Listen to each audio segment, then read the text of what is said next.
produits de Kenea. On va avoir la Sanou. Donc la Sanou, c'est celle-ci. C'est un bain d'huile réparateur qui va stimuler aussi la pousse du cheveu.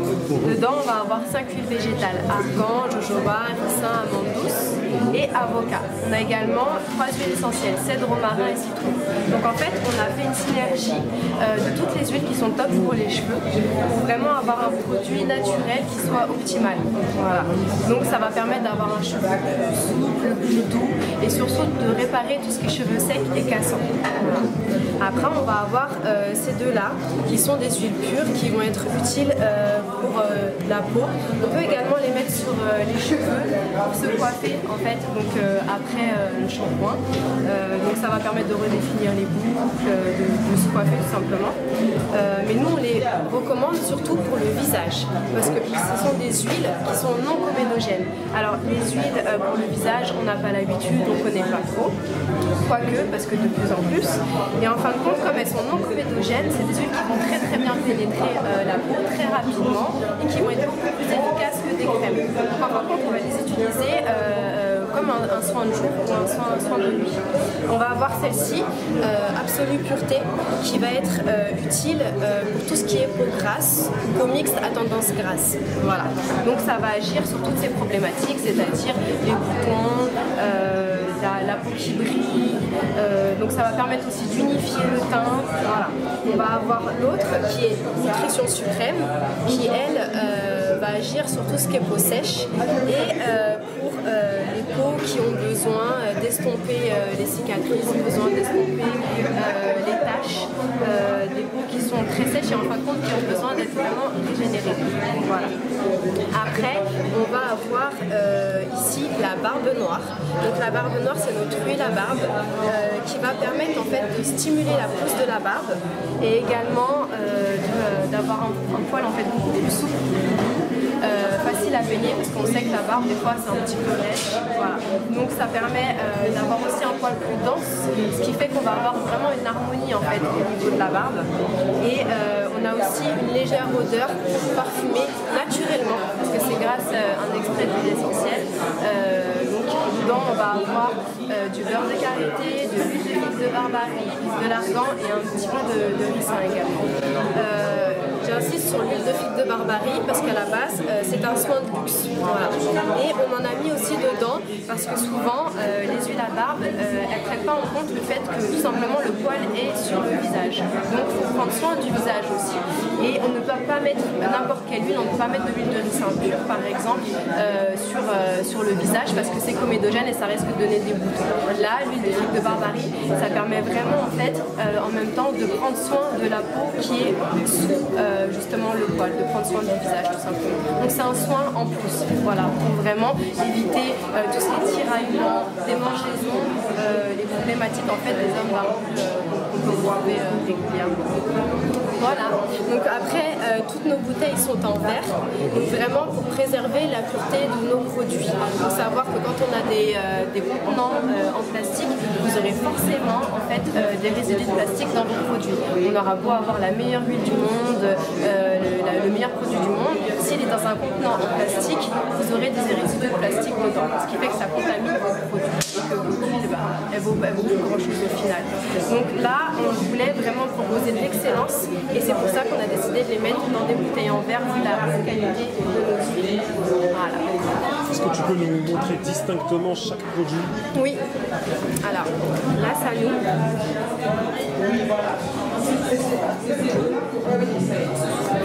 Absolue Pureté, la Nutrition Suprême et la barbe noire. Je ne cache pas que la barbe noire m'intéresse fortement, donc je la regarde depuis tout à l'heure. Elle est en train de me dire achète-moi, achète-moi. Ça fait souvent ça aux barbus. Voilà, je suis là, je regarde tout à l'heure, je me dis non, c'est pas possible. D'autant plus que vraiment tous nos produits, les ingrédients viennent tous d'Afrique parce que tout simplement, on sait que c'est une richesse, que ça convient vraiment à nos types de peau et à nos types de cheveux. Voilà. Donc au moins là, on a des ingrédients qui sont efficaces, naturels et qui viennent de chez nous. Voilà. Madame Kenea, Mamary Traoré, merci à toi. Merci.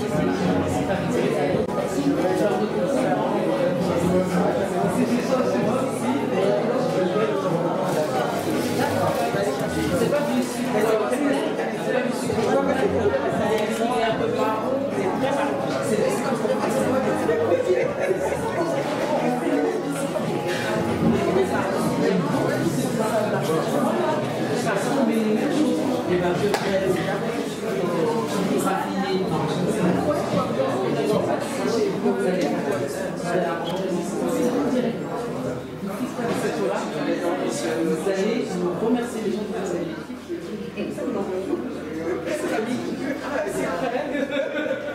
Avec des bateaux. Non, mais ça, vous savez que nous, on a des marchés de pêche, dans les écoles, les enfants, les parents, c'est des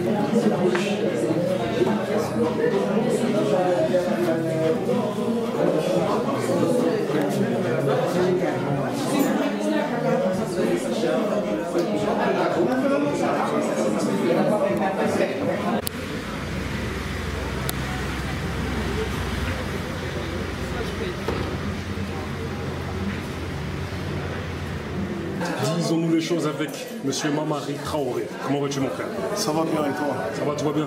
Tout va bien. Tranquille. On est au salon de l'Afro-Caribéen, c'est ça? C'est bien ça, le marché afro-caribéen. Dis-nous un peu la raison de ta présence ici.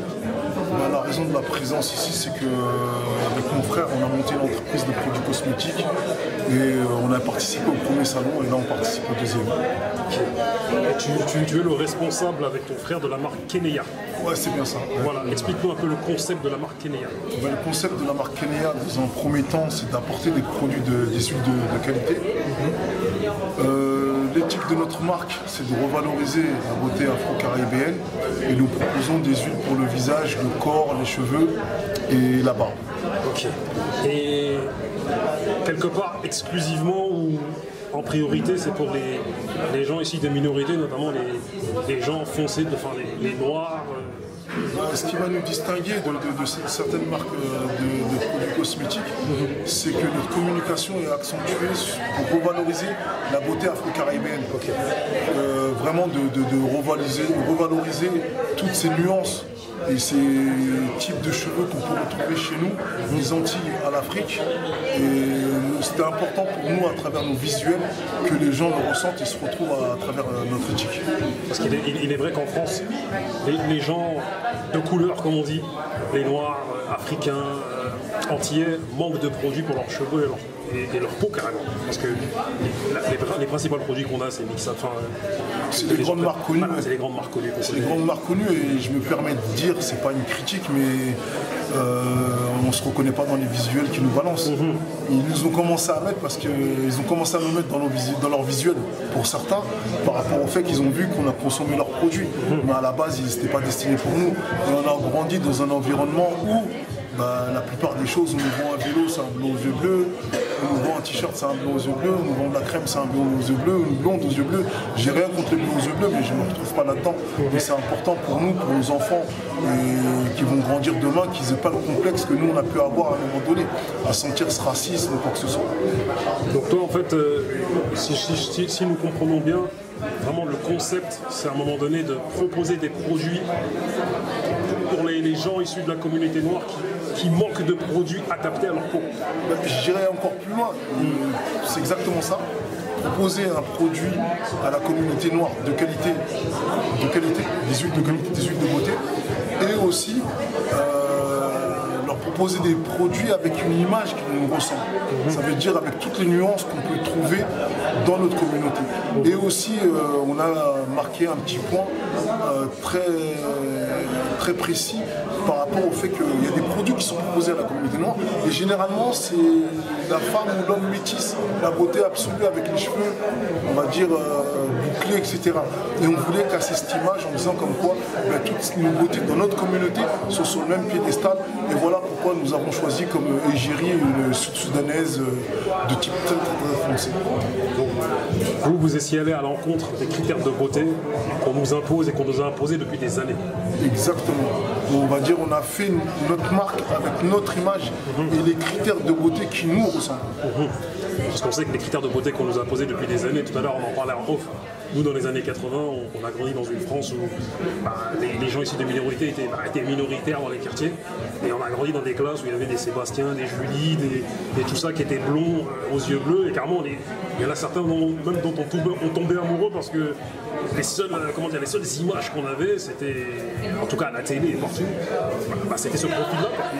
Exactement, et on va dire, on part quelque sorte en combat contre ça pour vraiment redorer le blason et de se dire que, comme on dit en anglais, sois fier de ton corps, sois fier de comme tu es, be proud of yourself, et on va dire c'est ça notre combat. Et si une personne, à travers notre éthique, reprend confiance en elle, pour nous c'est une victoire, que ce soit un homme ou une femme qui se dit j'ai plus besoin de me changer les cheveux ou bien me mettre ceci ou cela pour pouvoir me sentir mieux, de s'accepter tel qu'on est et avec des produits nobles. Et voilà, c'est ça l'éthique de notre art. Parce qu'on sait que toi, des gens comme Cher Anta Diop ont écrit des livres comme Nation d'agriculture, ils parlent beaucoup d'aliénation culturelle et du fait que les Noirs sont très complexés par leur couleur de peau, par leurs cheveux. Même Frantz Fanon, il en parle pas mal. Et toi, quel est ton avis sur ce problème-là de dépigmentation, aux cheveux? Je suis malien, c'est un gros complexe, on est vraiment complexé. Mais est-ce qu'on peut vraiment nous en vouloir? On est dans un monde où tout est fait pour qu'on se sente mal.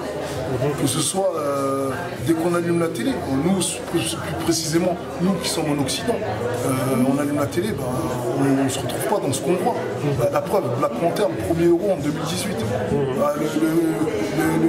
On va dire l'acteur principal ne meurt pas à la fin du film. C'est pas un film avec un révolutionnaire qui meurt à la fin. Là, un héros, on a attendu en 2018. On a tous regardé les Ken, les jeux avec lesquels on jouait quand on était petit. Je sais pas, t'as eu des jeux toi? Un petit Ken Renoir. Moi j'en ai pas eu.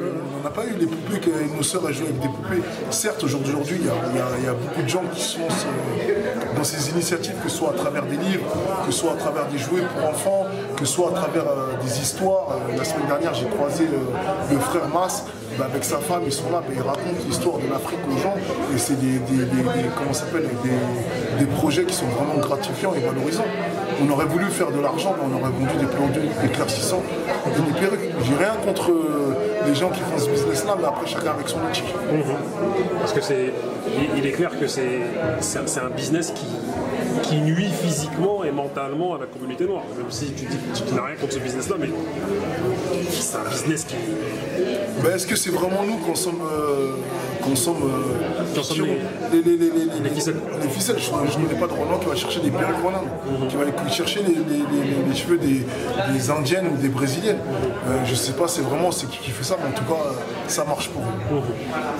Et donc quelque part, voilà, par le biais de votre action et de vos actes, vous combattez un peu tous ces problèmes que les Noirs peuvent avoir, notamment par rapport à leurs cheveux, leur couleur de peau, la dépigmentation, toutes ces choses-là. On est français. J'ai des enfants, mes enfants vont grandir ici. Et j'ai pas envie j'ai envie qu'ils se retrouvent. Et même demain, leur laisser un héritage, de dire comme quoi mon père et mon oncle, ils ont essayé avec la famille, vu que c'est une entreprise familiale, avec mon frère, ma femme, mon fils aussi qui contribue et qui nous accompagne dans les événements, de se dire comme quoi on a essayé de changer les choses à notre manière et à notre échelle. On est vraiment en bas de l'échelle et on essaie de faire ce qu'on peut. Donc c'est une entreprise familiale. Donc, dis-nous comment t'es venu l'idée de créer cette entreprise familiale, parce que c'est un risque. C'est un risque pour... Il y en a qui préfèrent être employé et se dire bon, t'as vu, je suis fonctionnaire à la mairie, ou je travaille ou je vais dans un taf, ou je suis en CDI, comme ça je prends le moins de risques possible. Mais quelle liberté, quel rêve. Il y a des choses aujourd'hui qui sont le but suprême. En gros, de 0 à 16 ans ou 18 ans, on a tous plein de rêves. Et dès qu'on arrive à l'âge de la majorité, il y en a qui continuent l'école et d'autres qui se précipitent. On nous met directement, oui, il faut trouver un travail. Peut-être qu'il faut trouver un travail, avoir un CDI. Peut-être que j'ai pas envie d'aller faire un crédit à la banque pour acheter une voiture. Peut-être que j'ai pas envie d'avoir ma maison, peut-être que j'ai envie d'avoir une tente dans le Vaucluse. Peut-être c'est ça mon rêve, ou peut-être avoir une tente, je ne sais où, dans le pôle Nord ou l'hémisphère Sud. Et j'ai l'impression qu'il y a une espèce de rêve commun qui est entre 0 et 18 ans. 0 et 18 ans, tout le monde a des rêves. Mais à partir qu'on rentre dans le monde du travail, tous ces rêves-là, on les oublie, on va chercher la sécurité de l'emploi. Et c'est vrai qu'entreprendre, c'est un risque. Mais il vaut mieux nourrir l'épée à la main qu'à jouer. Nous, on essaie de prendre l'épée et d'aller au combat. Donc t'es vraiment un guerrier mandingue, c'est-à-dire que... Ouais, exactement. Bambara, Bambalien. Ouais. Et on va dire, c'est un risque comme tout. Travailler pour quelqu'un, c'est un risque. Et je pense que ceux qui sont de ma génération, la retraite, j'espère plus après l'État, on n'espère pas grand-chose après. J'aurais espéré après eux, j'ai arrêté l'école en 3e. J'aurais dit, je serais parti voir, je sais pas, comment je pourrais dire ça, que ce soit Pôle emploi ou quoi que ce soit, je leur ai dit, je vais faire une société de cosmétiques. Ils m'auraient dit, M. Traoré, vous avez arrêté l'école en 3e, vous n'avez aucune compétence dans ce domaine, tout simplement. On sait que dans ton cursus aussi, tu as joué au football, mais à haut niveau. Au niveau, oui. Dis-nous un peu, parce que je dis haut niveau, mais c'est toi qui vas m'éclairer sur ce. J'ai joué, on va dire, le plus haut niveau que j'ai joué, c'est en 2e division, que ce soit en France, au Portugal, en Grèce. Ah, c'est du haut niveau, même. Ouais, c'est du haut niveau, ouais, c'est du haut niveau, ouais. Et voilà, quoi. C'était une partie de ma vie. Et aujourd'hui, j'ai fait le choix de ne plus être dans ce monde-là. J'étais à un moment donné manager, mais ça ne m'intéresse pas. Ça ne m'a pas plus intéressé que ça. Ça fait aujourd'hui, j'ai complètement changé de veste et on va dire que je suis dans un autre monde. Et ça me plaît. Donc, tu as joué au football de ta plus tendre d'enfance jusqu'à il n'y a pas si longtemps, c'est ça? Jusqu'à, on va dire, un matin, je me suis levé, j'ai dit à mon club comme quoi j'en avais marre et je veux rentrer chez moi. J'ai rendu les affaires et je suis rentré, tout simplement. Donc toi, tu es de ceux qui ont eu ce cursus de centre de formation en centre de formation et qui revenaient que certains week-ends au quartier, tout ça. Exactement, depuis l'âge de 14 ans, j'étais formé au centre de formation de Sedan. Et on va dire, je revenais pendant les vacances scolaires. Et après, plus on grandit, plus il n'y a plus de vacances scolaires. Et voilà. C'était une très très bonne expérience. J'ai joué aussi avec l'équipe du Mali. Il y a du bon, il y a du mauvais, mais voilà, une bonne expérience. Donc aujourd'hui, tu es vraiment entrepreneur. Quel message tu as à transmettre à tous ceux qui voudraient se lancer dans l'entrepreneuriat et qui hésitent? Parce qu'on vit vraiment dans un pays où les gens ont peur de prendre des risques. C'est-à-dire prendre des risques, c'est-à-dire même aller voyager, partir, tout laisser, investir. Je pense que la vie, premièrement, c'est une aventure. La routine, elle plaît à personne, mais tout le monde la vit. Et je pense que chacun, au fond de lui, il a un rêve, mais il a peut-être peur. Et qu'est-ce que je pourrais dire? Je ne me rappelle plus c'est de qui cette citation, et je ne sais pas si je vais la citer correctement, mais c'est mieux vaut suivre ses rêves que d'être embauché par quelqu'un et payer au SMIC et faire son rêve. Et voilà, on se dit, à un moment donné, pourquoi on ne pourrait pas le faire? On a les compétences, aujourd'hui, on a tout, on a Internet, on a YouTube, on peut s'instruire, on peut apprendre sur le tas et monter l'entreprise, c'est pas un truc sorcier. C'est pas, quand je dis sorcier, ça veut dire c'est pas compliqué. Et aujourd'hui, je pense qu'on devrait oser. On ne peut pas, nos parents sont venus d'Afrique, ils avaient des urgences, des obligations. Eux, ils ont fait ce qu'ils avaient à faire. Ils étaient dans l'obligation de trouver un travail pour pouvoir nourrir la famille au pays et pour pouvoir subvenir aux besoins des enfants, payer le loyer, etc. Eux, pour certains, ils savaient lire et écrire, malgré ça, ils ont fait ce choix-là d'aller travailler. Nous, ils nous ont mis à l'école, c'est pas pour faire le même cursus qu'eux. Je ne crache pas sur ce qu'ils ont fait des choses incroyables et énormes. Et eux en premier, je dirais que eux, ils ont cru en leur rêve parce que parcourir 5000 km et se retrouver en hiver à Paris en sachant que tu viens du fin fond du Mali ou du Sénégal ou de l'Afrique de l'Ouest, pour moi c'était des grands rêveurs. Et c'était des entrepreneurs aussi. Ils ont entrepris de voyager. Et aujourd'hui, je pense que vaut mieux arriver à un âge de se dire comme quoi j'ai tenté, j'ai échoué, ou j'ai tenté, j'ai réussi, que d'arriver à un âge où on se dit j'ai des regrets. Il n'y a pas pire que vivre avec des regrets. Et toutes les personnes qui n'entreprendront pas business simplement dans la vie de tous les jours, que ce soit un projet associatif ou quelconque chose, s'il n'entreprend pas, demain il aura des regrets. Il n'y a pas pire que vivre avec des regrets. Mieux vaut vivre ses rêves que rêver sa vie. Exactement. Et Gagner sa vie, pour moi, c'est comme je dis souvent, ben, c'est la vida loca. C'est quoi ta vida loca? La villa. C'est pas, en gros, si pour toi, ta vida loca, c'est être au bord de la mer et avec des copains en short, aller se baigner et manger du poisson gris, ben vas-y, fonce. Fais ce que tu as à faire pour pouvoir se retrouver dans ces conditions-là. Ne parle pas simplement. Parce que beaucoup parlent, pensent, mais n'agissent pas. Même si tu as des rêves, mets-les en papier. Commence déjà à écrire. Et à partir du moment où tu auras mis tes papiers à l'écrit, ben, ton rêve il a déjà commencé. Et tu te diras, il faut que je mette en application.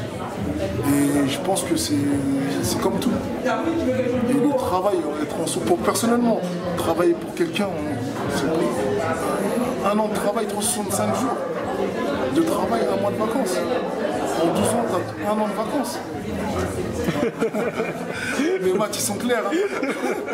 Pour moi, non, je pense pas. Je dis pas qu'il faut être en vacances toute l'année, mais quand même, on passe du temps en famille, avec les amis, on n'a même plus le temps de se voir. On est tous sur Paris, pour se voir, c'est compliqué. Pourquoi? Parce que chacun est à gauche, à droite, tout le monde est dans son coin.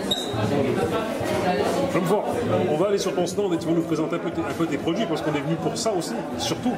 Oui, ce sont des huiles de beauté. On travaille directement avec un laboratoire à l'étranger. Nos produits respectent les normes ISO européennes. On les a mis dans des bouteilles en verre afin de préserver les vertus et pour ne pas les altérer, des bouteilles en verre. Contrairement à beaucoup de produits cosmétiques qui sont sur le marché et qui disent qu'ils sont naturels mais ils sont dans des bouteilles en plastique. Nous on a été jusqu'au bout de notre concept et voilà, l'aventure a fait que de commencer. Notre site internet est en ligne depuis un mois maintenant. La société elle a été créée au mois de janvier et la marque ça fait 2 ans qu'elle existe. Okay. Parle-nous un peu de tes produits phares. Produits phares, qu'est-ce que je dirais comme produit phare? Pour le premier produit phare, je citerai la barbe noire. Un produit, une huile, huile de barbarie, argan et beurre de karité, avec des huiles essentielles.